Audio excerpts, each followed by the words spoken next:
우리 같이 읽겠습니다. 사랑 안에는 두려움이 없고 온전한 사랑이 두려움을 내어 쫓나니 두려움에는 형별이 있습니다. 두려워하는 자는 사랑 안에서 온전히 이루지 못하였느니라.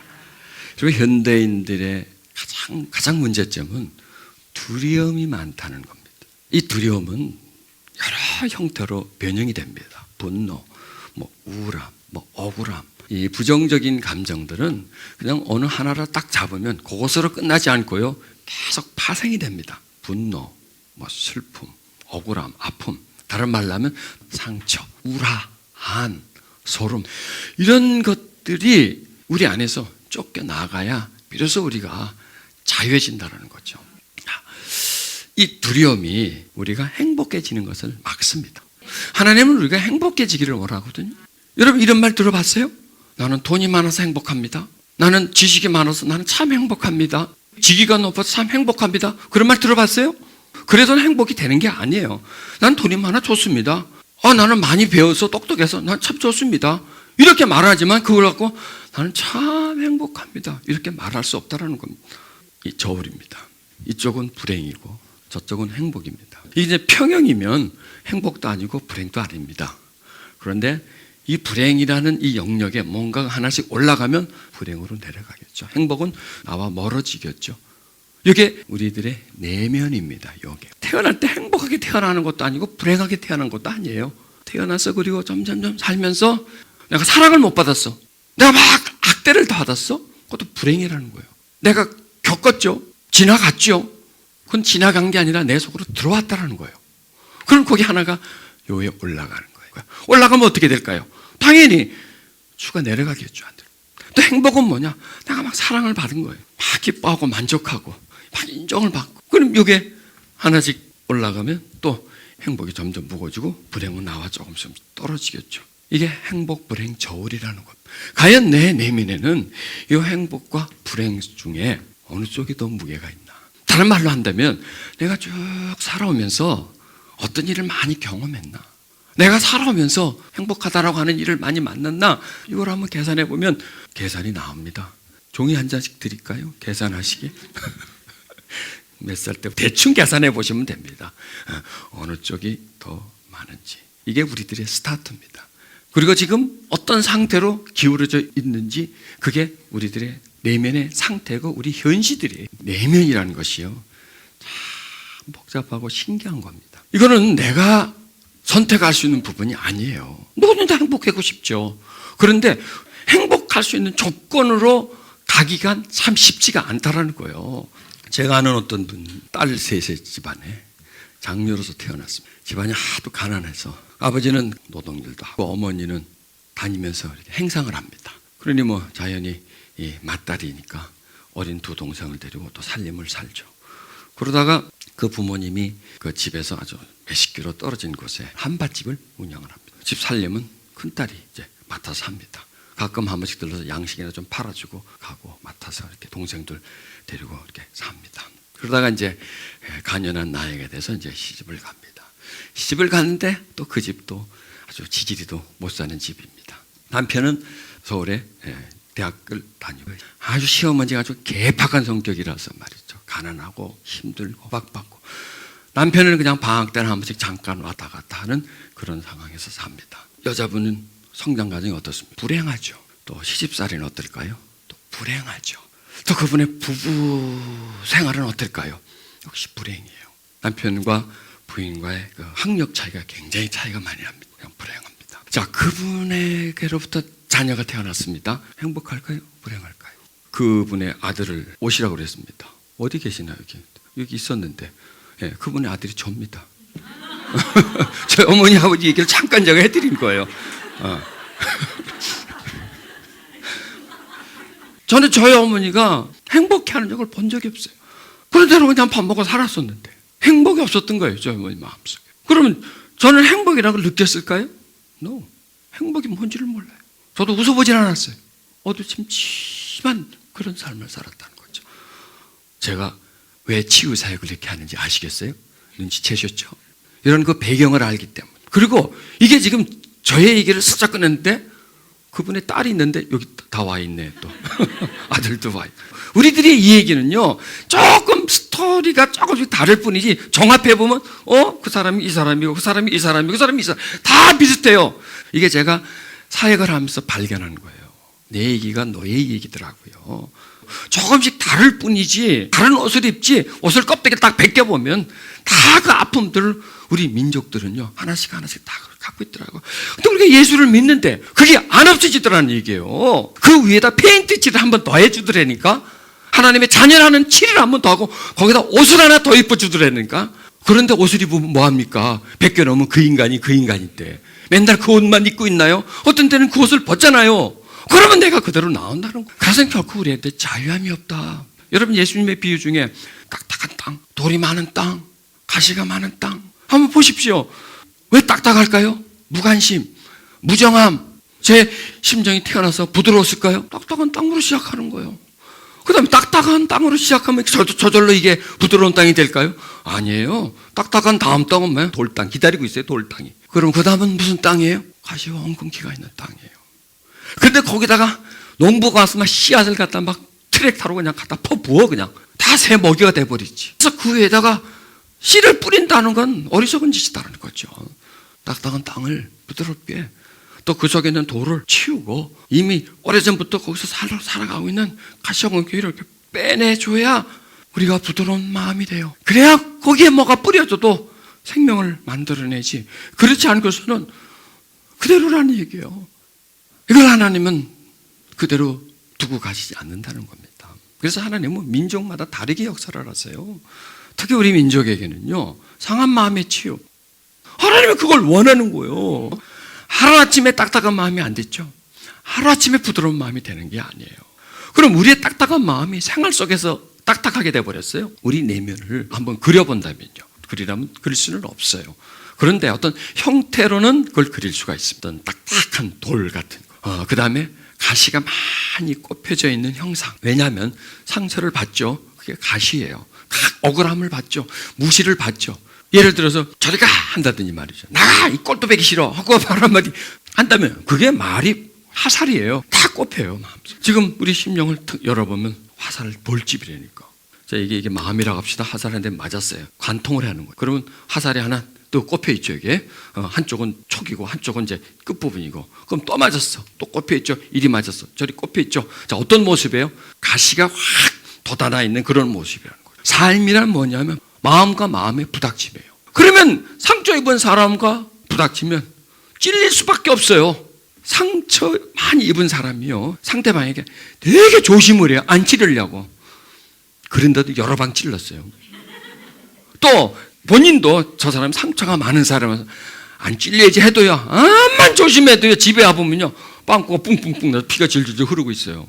왜냐하면 이 마음으로부터 나온 것이기 때문에 무의식에 나와서 그냥 상대방에 그냥 급소를 쳐버려요. 그러니까 맞은 줄도 모른다니까 집에 와서 보면 오늘 한 방 맞았네 이렇게 되는 거예요.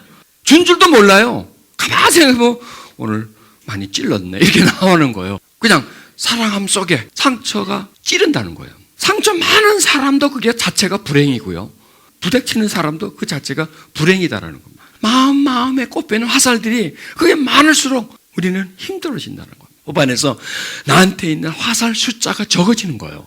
적어진 만큼 내가 남을 찌르지 않아요. 그래서 형벌에서 벗어난다는 겁니다. 그래서 상처가 무서운 거예요. 상처 받을 때 고통이지만 고통은 다른 모습으로 나타나요. 정신적으로 나타나고 심리적으로 나타나요. 이거 한번 같이 읽어보죠. 우리는 용서의 능력을 개발하여 그 능력을 유지해야 된다. 용서할 힘을 갖지 못한 사람은 사랑할 힘도 지니지 못한다. 용서는 능력이에요. 여러분 보세요. 자, 용서가 본능이 아니에요. 절대 본능이 아니에요. 사랑은 본능이죠. 왜? 사랑하는 거예요. 본능이에요. 미움도 본능이죠. 그런데 나중에 보면 본능끼리 싸워요. 사랑의 그 유효기간이 얼마인지 아세요? 자, 사람마다 달라요. 그 유효기간은. 오래 가는 사람은 꽤 오래 가는데 못 가는 사람은 한 며칠 못 가요. 그리고 그 사랑이 미움이 돼버려요. 왜? 사랑한다는 것은 가까워진다는 거죠. 함께 있는다는 거죠. 함께 있다 보니까 열리잖아요. 가시가 찔러대는 거예요. 나도 너를 찌르고 거기 또 나를 찌르면 가만히 있나? 거기도 나도 찌르지. 난 또 가만히 있어. 나도 찌르지. 미움이 슬슬 자라나요. 그 다음에 그 미움이 사랑을 잡아 먹어버려요. 사랑은 사라져버리고 미움이 남는 거예요. 그 다음에 이제 다음 단계는 뭐예요? 못 살겠다는 거죠, 미움이. 그래서 많은 사람들이 사랑하기 때문에 결혼하는 거예요. 왜 헤어져요? 미워하니까 헤어지는 거죠. 분명히 그때 사랑했었는데 너 없으면 난 못 살겠다 뭐 이럴 정도였었는데 왜 지금은 너하고는 죽어도 못 살겠다. 왜 이렇게 될까요? 미움이라는 게 올라온다는 거예요. 미움이라는 게 올라오는데 그러면 사랑의 힘이 강하면 미움을 잡아 먹어야 되는데 미움의 힘이 강할까요? 사랑의 힘이 강할까요? 왜 미움의 힘이 셀까요? 상처가 많아서 그런 거예요. 상처가 많아서. 사랑의 본능으로 올라오는데 이 저울의 형태를 보면 여기서 행복감이 많이 있으면 미움이 올라와도 그걸 어느 정도 소화를 시킬 수가 있고 흡수를 시킬 수가 있는데 사랑은 본능이라서 나오는데 미움이 올라오면 이미 받았던 이 상처들이 두려움이 이 속에서 있기 때문에 미움과 두려움은 동질이에요. 왜? 부정적인 감정이기 때문에 합해져서 요만한 미움이 내가 가지고 있는 10kg의 두려움이 있었는데 여기서 이 미움이 1kg가 들어왔어요. 그러면 나중에 이게 어떻게 되는지 11kg의 미움이 돼버려요. 두려움이 미움으로 바뀌어져 버려요. 그러면 사랑은 약해지잖아요. 이래서 많은 문제들이 일어난다는 겁니다. 그러니 여러분, 우리 심령 속에 있는 것을 치유해내는 게 얼마나 중요한가요? 이게요, 그냥 필요하다는 게 아니라 지속적으로 저는 이렇게 생각합니다. 그렇게 예배 때마다 계속 이런 부분들을 다뤄줘야 돼요. 조금씩이라도 하여간 뭔지 조금이라도 털어내듯이 계속 우리 속에 털어내야 우리가 생존하지. 그러지 않으면 스트레스는 날마다 받지. 우리 심성은 날마다 약해지지요. 악해지지요. 자꾸 변질되지요. 그다음 문제는 자꾸 다가오지요. 이런 무게를 우리가 어떻게 이겨낼 거예요? 하나님 사랑도 마찬가지입니다. 하나님은 사랑하지만 우리 속에 두려움이 많다 보면요, 사랑이 의심이 돼요. 그리고 사랑이 약해져요. 아무리 사랑을 해도요, 이게 바로 그거예요. 씨를 많이 뿌려도요 열매를 맺지 못하는 게, 그게 바로 하나님 우리를 끊임없이 사랑을 해요. 우리 속에 있는 두려움이 자꾸 거부를 해요. 어떻게 하다가 사랑이 살짝 들어왔는데 또 두려움이 그 안에서 싹 쓸어내버리는 거예요. 사랑하는데 사랑을 받지 못하도록 그렇게 만들어가는 게 우리 속에 있는 두려움들이다라는 겁니다. 두려움을 그냥 온 게 아니에요. 두려워하는 사건이 있어요. 그 사건을 일으킨 사람이 있잖아요. 나를 두렵게 한 사람, 고통스럽게 한 사람이 있다는 겁니다. 그럼 그 사람을 뽑아내야 되거든. 나를 두렵게 한 사람, 나에게 고통 준 사람을 용서함으로 인해서 내 안에서 뽑아내면 그 다음에 미움이 빠져나간다는 겁니다. 여러분, 증오력 약할까요? 셀까요? 대단히 셉니다. 증오력이라는 게요. 자기를 죽이는 거예요. 자기를 죽이고 또 다른 사람에게도 큰 피해를 주는 거죠. 지금 현대인의 질병의 대부분이요, 이 안에 있는 두려움, 미움, 증오, 분노, 이것이 합쳐집니다. 하나하나는 힘이 없는데 여기 하나씩 합쳐지면서 우리 마음에 꽉 차다 보면 마음에 있는 것은 신경계로 전달이 돼요. 신경계에 있는 것은 우리 장기로 전달이 돼요. 그 장기에 있는 부분이 온몸에 전달이 돼요. 그래서 병들게 만드는 거예요. 행복하고 우리가 건강하려면요, 두려움을 끊임없이 쫓아내줘야 돼요. 불행이라고 하는 요인들 계속해서 하나님을 의지해서 충만함을 받아서 하여간 의지해서 이걸 빼고 행복 쪽에다가 올려놓으려고 해야, 그래야 우리가 살 수 있다는 겁니다. 쭉 살아면서부터 모든 일들, 나한테 일어나는 일들이 다 모든 사건에는 색깔이 있는데 그게 어떤 색깔이었나, 그게 어느 영역인가 생각해보면 둘 중에 하나가 나온다는 겁니다. 그러면 내 심령은 지금 어느 쪽으로 푹 기울어져 있다. 그럼 어떻게 해야 돼? 아픔을 준 사람을 생각하면서 용서하고 하나님의 은혜를 구하고 사모하고, 내 속에 두려움이 많은 것을 하나님께 고백하고, 내 심령이 옥토가 아니라 딱딱한 땅에, 돌이 많은 땅에, 가시가 많은 땅이기 때문에 하나님의 말씀이 많이 들어오고 사랑을 많이 해주려고 해도 내가 받아들이지 못하는 그러한 심령의 사람인 것을 여러분이 기억하면서 하나님께 그 부분에 대해서 간구하면 하나님이 여러 가지 모양의 도움을 줄 수 있습니다. 그래서 말이죠. 자, 우리가 용서를 하려면요, 용서가 잘 안 돼. 근데 대부분 우리가 말로 해버리거든요. 생각해서 용서해야지, 용서했다. 그건 용서가 아닙니다. 용서는 마음에서 올라와야 합니다. 그런데 마음에서부터 올라오려고 하니 내가 경험을 했어야 알죠. 그러니까 마음에서 올라온다는 건요, 내가 배운 게 아니라 받은 겁니다. 배운 거는 머리로 들어온 거고 받은 거는 마음으로 받은 겁니다. 그럼 보세요. 우리가 경험입니다. 이게 어렸을 때 여러분이 부모님이 아끼는 걸 깨트렸어요. 어떻게 했어요, 그분들이? 용서했어요? 이놈의 진짜 그냥 이게 얼마짜리인데 이게 그게 용서의 경험이에요.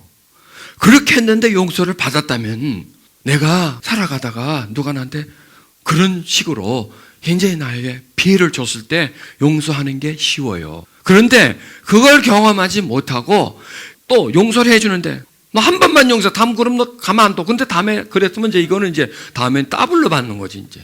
그때 거까지. 이건 용서가 아니라 보류죠, 보류. 그러니까 이런 식으로 내가 취급을 받았다면 용서를 해도 꼭 그런 용서밖에 안 돼. 좋다, 이번엔 용서해 준다. 그러나 다음에 해봐라, 반 죽여버린다. 이런 식이다. 한 번만 용서해 준다. 좋다, 3-4번이다. 뭐 이런 식으로 해가지고 숫자로 세는 건 용서가 아니라는 거예요. 그러니까 우리가 하는 용서는 아무리 용서가 하라고 해도 내가 경험한 용서밖에는 못한다는 거죠. 여기서 문제라는 겁니다. 용서는 뭐냐? 하나님이 우리에게 해준 식의 용서가 그게 진정한 용서라. 그래서 용서를 하려면요, 충전을 시켜야 돼. 전화를 그냥 씁니까? 핸드폰을 또 충전해서 나와서 쓰고 또 갖다 충전하듯이 용서는 충전해야 된다. 다시 한번 어떻게, 용서는 어떻게 된다? 충전을 해야 된다는 거예요. 충전, 용서의 충전. 그럼 용서는 어디 가서 충전하지? 용서의 충전은 부모한테 받은 용서는 빵점이고요, 짝퉁이고, 진짜 오리지널 용서는 하나님이 나한테 해준 용서가 그게 진짜 용서라는 거예요. 그러면 용서 충전은 어떻게 받나? 하나님이 나를 용서해 준 것을 생각해 보는 거예요. 그 의미를. 가만히 있어봐. 나를 용서해 줬어요? 왜 용서해 줬지? 조건이 있었어요? 아무 조건이 없었죠. 또 내가 용서받을 짓을 했나? 없었죠. 내가 잘못한 거에 대해서 뭐 배상한 것도 아니고, 그 하나님의 아들이 나를 위해서 대신 죽어주심으로 인해서 내가 용서. 그러니까 나는 용서를 받을 때 아무 대가 없이 그냥 받은 거예요. 그렇죠? 잘 기억해 보세요. 그게 경험이라고요.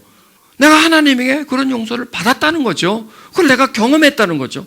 아, 내가 그 용서를 받았구나. 그 용서를 이해하지 마세요. 이렇게 해서 용서가 됐구나 하고 뭐를 이해하지 말고 내가 받았다는 거예요. 받았다는 것은 뭐냐? 경험이라는 거예요. 배웠다는 것은 뭐냐? 알고 있다는 거예요. 알고 있는 것으로는 안 되고 받은 것으로 돼야 된다는 거예요. 그렇다, 내가 하나님에게 내가 용서를 받았다. 나를 위해서 예수께서 십자가에 못 박혀 돌아가셨다. 나는 아무 대가 치르지 않고 용서를 받았다. 그게 용서의 충전이에요, 여러분.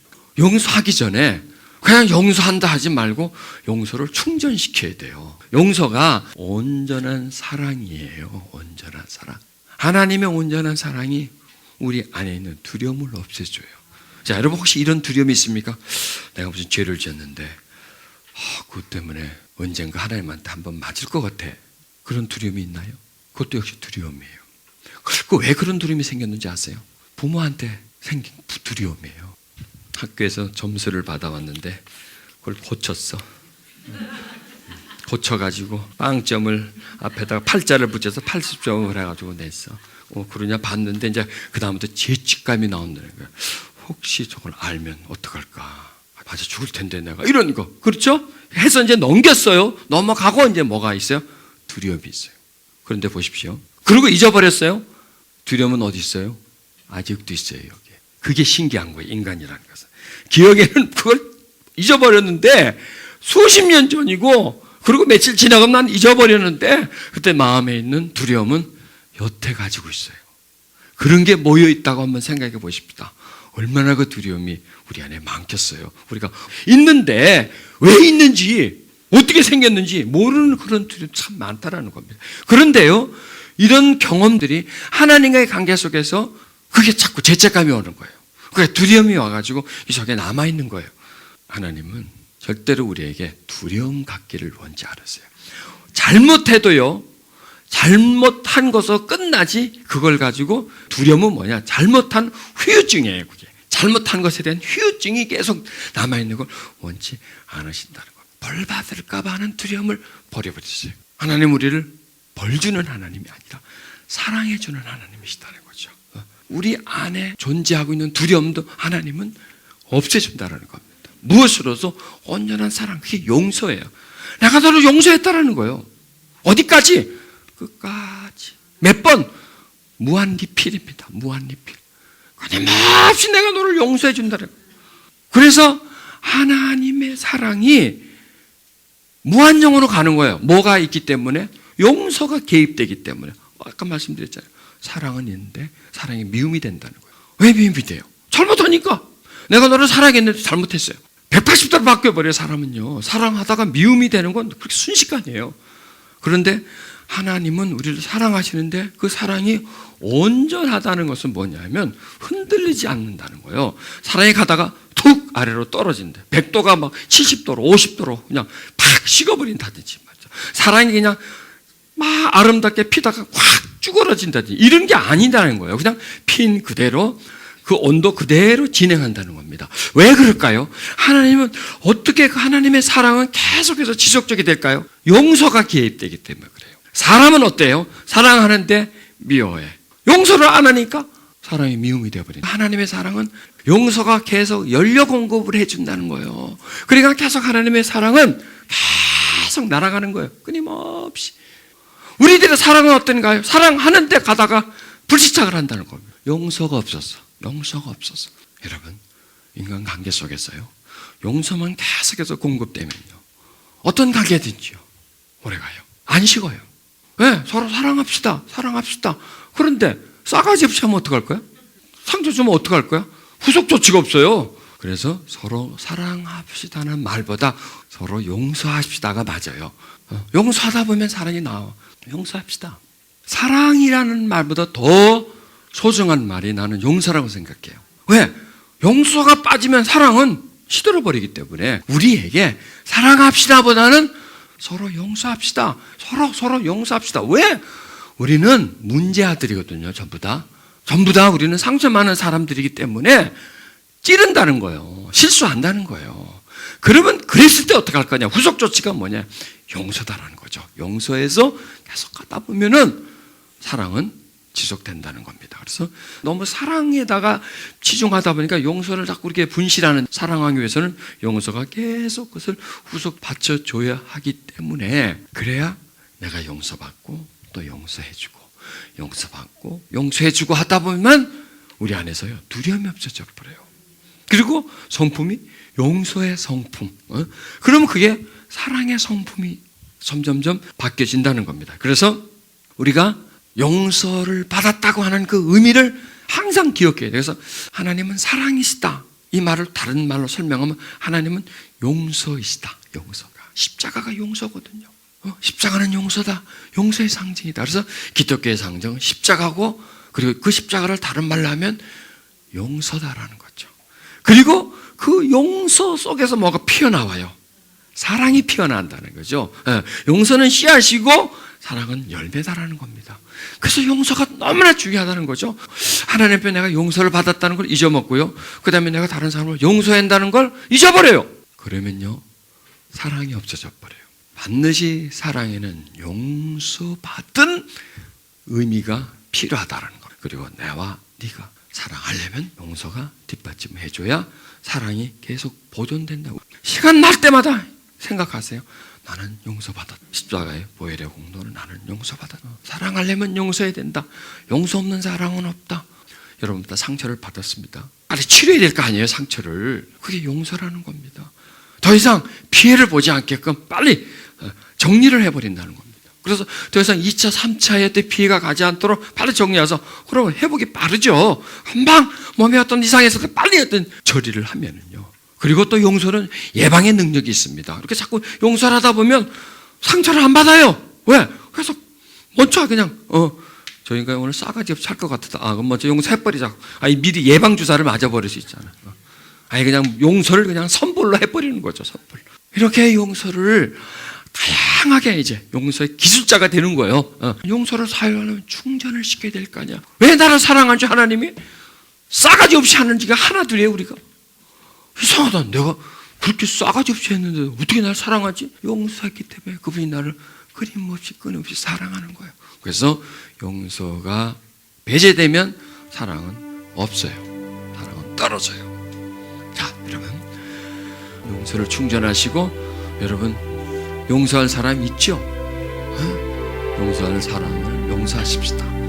그래서 내 마음에 어린 시절부터 불행의 요인에 쌓여진, 그래서 내 마음을 불행으로 만들어 놓은 그 사건들을 용서하십시다.